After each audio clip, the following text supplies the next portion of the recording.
cute at nakakakilig na Pet Hooray! Super cute po ng topic natin ngayon dahil ang pag-uusapan po natin ay mga pets na marunong mag-trick. Oo nga, grabe Diana. At ang sarap makita yung mga pets at mga babies. Yung mga yung mga alaga dyan. Tune in na kayo. Ang gagaling at ang cute nila, my love. You have a pet?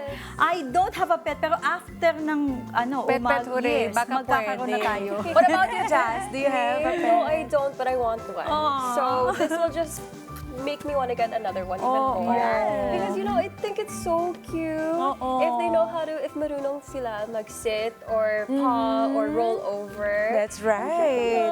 Super cute. At hindi lang ito para sa entertainment, mga kada. Importante rin po yung mga tricks para sa training, obedience, diba? At pag-build ng bond between us, humans, and our pets, diba? At syempre, para mas lalo po malinawan po tayo kung paano ang tamang pagsasanay po, we invite today dog trainer na si Teacher Yus. Welcome to Kada Umaga, Teacher Yus. Fun fact, Teacher Yus, good morning and welcome here sa Kada. Kasi the last time na nag-meet tayo sa labas ng Kada Umaga, kasama si Milo and friends. Yun, no? Diba? Tingnan mo naman. Kaya ito, ngayon, iba naman ang gagawin natin. Kasi we will interview you tungkol sa pagiging trainer mo. Kamusta naman at paano po nagsisimula ang pagiging trainer niyo po sa mga aso? Actually po, dati wala talagang hilig sa aso. Oh. Tapos may kaibigan po ako na ako trainer ko din. Binigyan niya ako ng aso. Sobrang tapang, nangangagat. Nakagat ka ba, Teacher Yus? Nakagat po yung pamangkin ko, nakagat po. Hello! Tapos hindi pa po ako trainer nun. Bari, ano pa lang. Parang nag-aaral pa lang din po magturo. So hindi po kayo na-trauma nun? Kasi di ba? Na-trauma po. Or na-challenge ka lalo, Teacher Yus, Opo. na matutunan kung paano ipasunurin ng mga After po nun, nakagat din yung anak ko po. Hello! Teacher Yus, ba't ganun? Teacher Yus, asan yung nice part? Hard beginnings pala to. The good news. Tapos, ayun po, doon po ako nag-start. Parang try ko nga na ano. Parang tama nga yung sabi ni Coach V, na-challenge po kayo na siguro, Na-challenge. teka lang, bakit ako bakit kinagat niya yung anak ko, kinagat niya din, baka pwede ko naman ito i-control, gano'n. Yeah. Naramdaman mo ba yun? Parang gusto mo na din sila kagatin pabalik sa ginawa nila. Biro lang, Teacher Yus, ha? Baka... Malay mo, kinagat mo ba? Hindi, joke lang. Tapos anong ginawa niyo po, Teacher Tapos yun Yus? po, nanood-nood po ako nung kung paano magturo ng aso. Tapos hanggang sa nagustuhan ko na rin po. Tapos in-apply ko na rin po sa sarili ko. Kasi parang gusto ko rin maging dog trainer. Ang galing, wait lang, natuto po kayo sa Opo, pero may self-study. nagturo po sa akin. Kaibigan ko din po. Ano yun? So how long have you been training dogs for now? Almost 6 or 7 years. Pwede ko po maalala. Oh, matagal Parang na rin. 18 or 19 po. Hindi ko Oo, po 6 to 7 years na. Ano bang pinaka-basic na tricks na dapat matutunan ng isang aso? Teach us something. Pinakamadali po. Narinig niyo mga kada, yan po yung mga tunog ng mga aso na nandito sa studio. Hindi po kami yung nag-snore, okay? Ayan, Teacher Yus. Pinakamadali po is sit. Sa basic. Sit, no? Sit. Opo. Parang alam na agad ng aso yun yung sit. That's usually the first trick you teach. Opo. Yun ang pinakamadali po yung sit. At when you say pinakamadali, how long or how short does it take para maturuan mo ang isang Isang fur aso. baby na mag-sit? Pinakamatagal na po yung 1 to 5 minutes po siguro. Ay, wow! Bilis lang. Ang galing. Ano po yung Teacher Yus, yung dapat iwasan na feeling ng mga tao tama? Kasi like yung iba, di ba, papalo. Ayoko nang ganyan. O kaya nag-o-over bigay ng tricks. Wala pang humihinga pa lang yung may tricks na agad. Oo, di ba? Wala pang ginawa kasi mahal na mahal mo yung fur babies Sa ninyo, tricks di po. ba? Opo. Opo, kadalasan Very po funny yun. ka today. I love it. O sige, Teacher Yus. Kadalasan po yun, yung kahit hindi pa nasusunod yung gusto nilang tricks, binibigyan na No, nila ng may reward. trick na agad. Opo. Dapat po, yung akto na nagawa niya yung tricks na gusto mo. So Dun- parang pati si dog owner or dog trainer, behave din. Kasi minsan, di ba, Patient. malambot yung puso Opo. natin. Patience kailangan. Patience At po, discipline. Kasi ang tendency ay gusto nating naibigay kaagad kahit hindi pa tapos, di ba? So you do that, you control. Opo. Kadalasan po kasi sa asa talaga sumusunod sa body language po talaga. Body language bago po yung reward. Ma'am, masasabi mo ba, Teacher Yus, with your experience now, training dogs for almost 7 years po, na ang kaba po ng isang tao, mararamdaman po rin yan ng aso? Yes Kung po. takot po yung... Kasi di ba, Ang ganda ng tanong mo, Diana, lalo na sa mga kada dyan na nakagat na katulad ko dati. what happened? Ba talaga Pwede po nila? ikwento? Oo. Actually, bata ako, may dadalhin akong pinadala sa akin ng mami ko yung pagkain sa kapitbahay. Di ba, probinsya kasi sa Masbate. Una, pagkatok ko, may bumukas. Kaso pagbukas, akala ko tao. Meron talagang bumukas. Kaso, pagbukas Aso? ng tao, nauna yung aso kumagat-agad dito sa akin.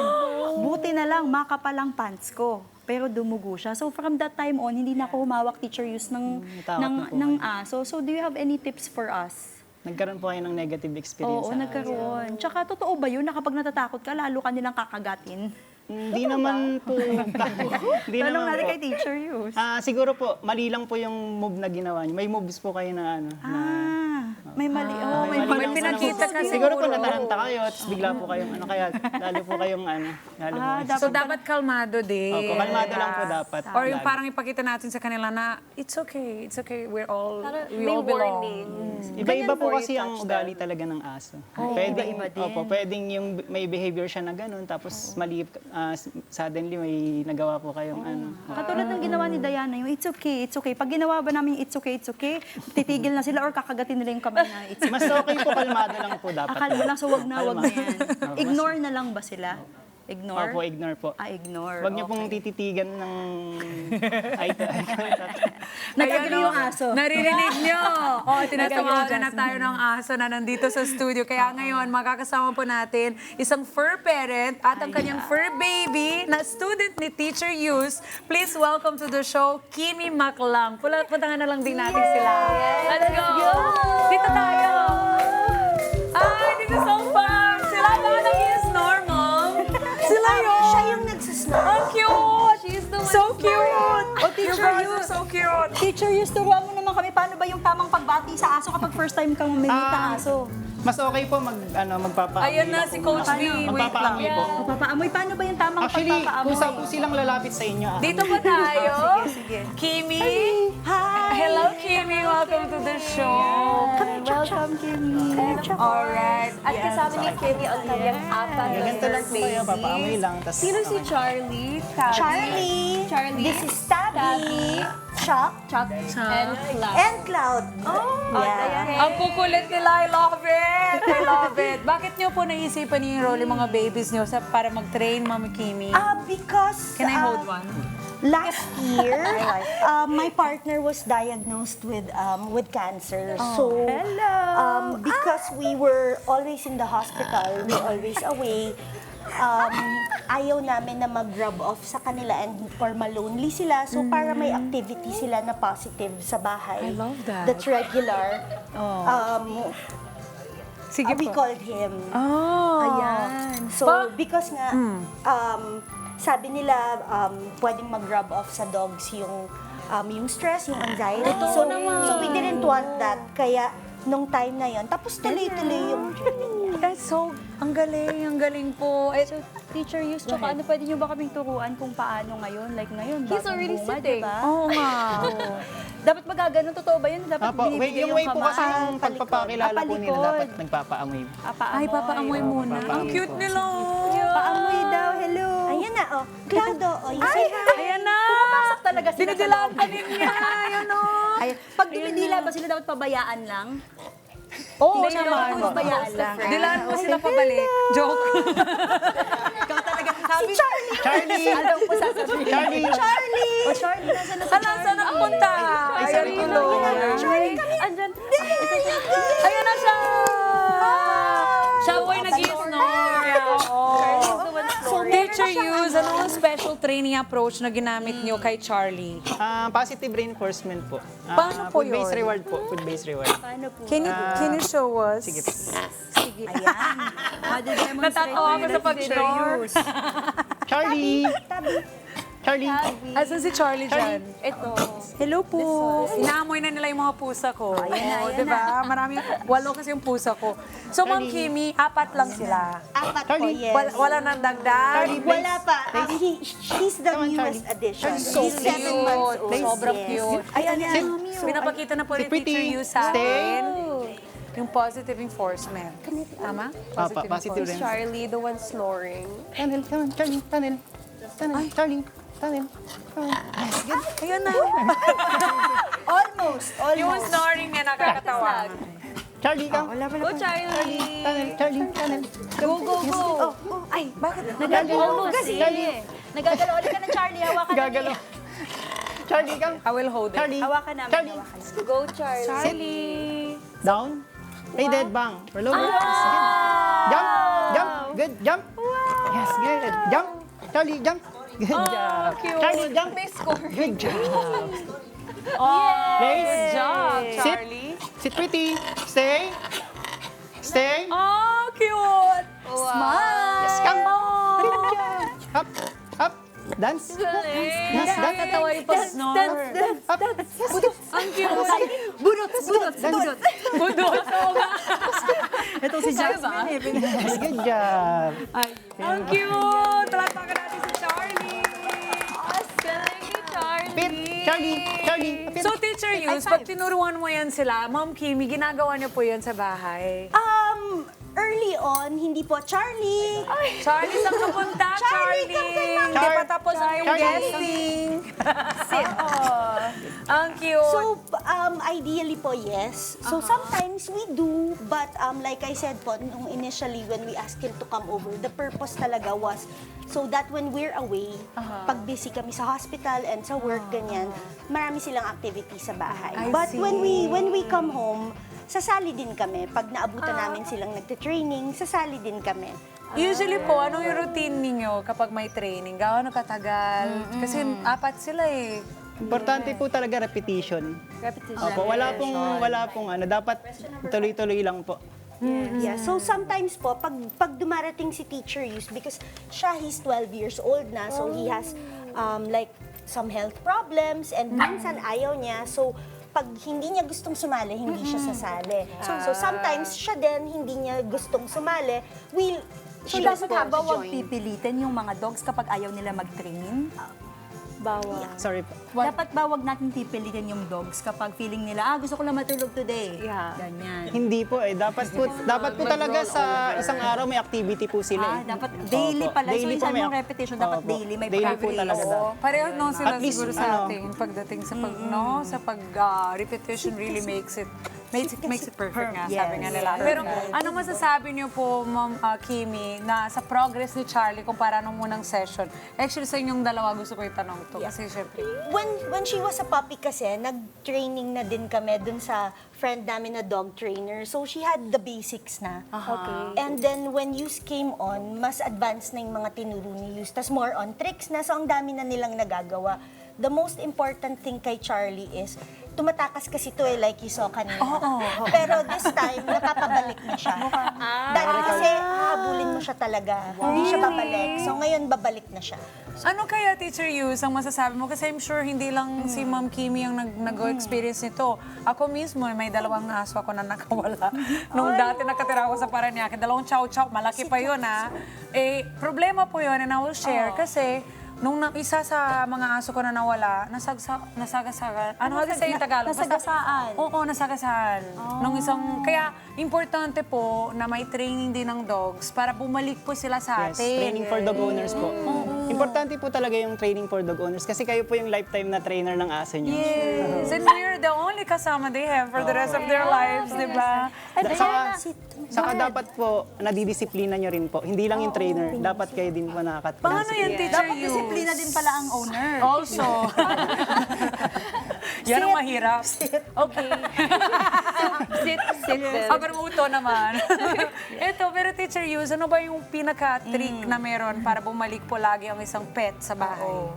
Is there any like secret? Is something you can share with us? Rules? Paano mo na tinuturuan na bumabalik yan si Charlie kung dati hindi? Ay, yung recall po. Opo. More on positive po kasi talagang tinitrain ko sa kanila kasi depende rin naman po sa aso, case to case din naman po.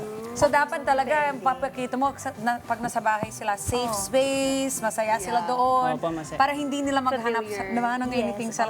Parang asawa lang yun. Pag tinawag niyo po sila, bibigyan niyo po ng reward para sa so recall. So they know the correct thing. Opo. And how old can they start training? After po ng vaccine nila. After which yung is- So, vaccine. maliit na lang. Months pa lang. 3 to 4 months. 4 months po. Nowadays, it's 4 or 5 months. or 5 months. Yeah, mas marami Para na po kasi mas safe, pagka kasi hindi complete vaccine, nilabas nyo po. Siyempre, makakapulot ng mga mga sakit. Tapos po, hanggang kailan? Or for life? Lifetime po. Lifetime. Okay. Teacher Yus, masasabi mo bang ang mga dogs may mga favorites din sila? Or kung sino ang may treats, yun ang favorite nila? Depende po kung food motivated po sila. Kung sino po yung may treats, yun din. Meron naman po sa motivated. mahilig sa Food motivated. Opo, meron po naman mataas ang drive sa bola, sa laruan. Ball motivated. Opo. Motivated. Alam mo na. Dami natin natutunan kay Teacher Yus, ah. Alam mo, yung isa, mahirap yun kung may aso ka na pera motivated. Money motivated. Mamumuliw ka kapag may aso kang money motivated. Totoo. Correct. Kaya, Food na lang. Ma'am Kim, ano may papayo niyo sa mga pet parents na gustong matuto mag-trick sa mga fur babies nila? What can you tell us? Ayun po, positive reinforcement. Tsaka patience. It takes a lot of patience and repetition. Kailangan po may follow through. Like, kasi po yung mga trainers po, i-hand over nila sa amin yung tricks. So, pag nagpa-training po tayo, it doesn't mean na after their training session, you expect the dog to just learn everything right away or just know it outright. Kasi po, kailangan pa-practicein nyo din na sa inyo nang gagaling yung commands. Okay. Iko-continue mo. Opo, no? dapat i-continue, tas makikinig, like susunod. So, you can work with your trainer naman like kung ano yung gusto mo na mangyari sa dogs mo. Like me, I told you na, positive reinforcement lang. Kapag si Chuck ayaw sumali because he's old na, It's okay. it's okay. Wala palang Yeah. pilitan. Oo. Walang pressure. Kasi yun yung gusto ko. Yeah. Yun yung instructions ko na if he wants to sleep, you let him sleep. But if he wants to join, yeah, he can join. So, he's an old dog but he learned a lot. That's so cool. So it's From really the training depends on also. dogs too. And you can feel the progress. Yes, definitely. Ayan, yun ang maganda. Kaya, Yeah. ayan, thank you so much for being here on the show. Thank you for bringing And syempre, Thank you, Teacher you, sa And mga yes, gusto of magpa-training po or magpa-ano sa inyo, saan po pwedeng hanapin? Sa page po namin sa Saan pa yung page? ano po, sa My Facebook? For Friends po. Ayan. Facebook page po, saka sa IG ko po. At Ma'am Kimi, do you have any social media if we want to keep on checking your fur babies? What's your social media? So we can or- follow You can your follow us fur on baby. Instagram, McLeod Dogs. Oh, para makita namin sila lagi. And McFar Dogs also. Yan. Yes. Thank you so Thank you much. so much. Thank you. Thank you, baby. Ay, thank you, thank you. Nagiginaw na siya. Yes, Sabi niya, matanda na siya eh. paki off yung aircon. So, he's doing acupuncture Ayan, na habang now. naglilibang-libang sila dyan, mga kadang cute-cute at ang galing talaga ng mga pets na may tamang guidance at pagmamahal It's po. winter. Nagtapos po ang umaga natin na sobrang saya dahil sa tricks ni Charlie. Parang na-pressure yata ako. Kailangan ko din mag-tricks. Pwede ba kaya ako, teacher? Mag-roll over. Oo, ako na mag-roll over, guys. At kayo naman mga kada, sana na-enjoy nyo ito dahil nga napaka-cute talaga. And don't forget your pets this holiday season, di ba? Alagaan natin sila, same as the people we have around us because they bring us so much joy, di ba? Let's get together. Sunday 25. Sunday 25.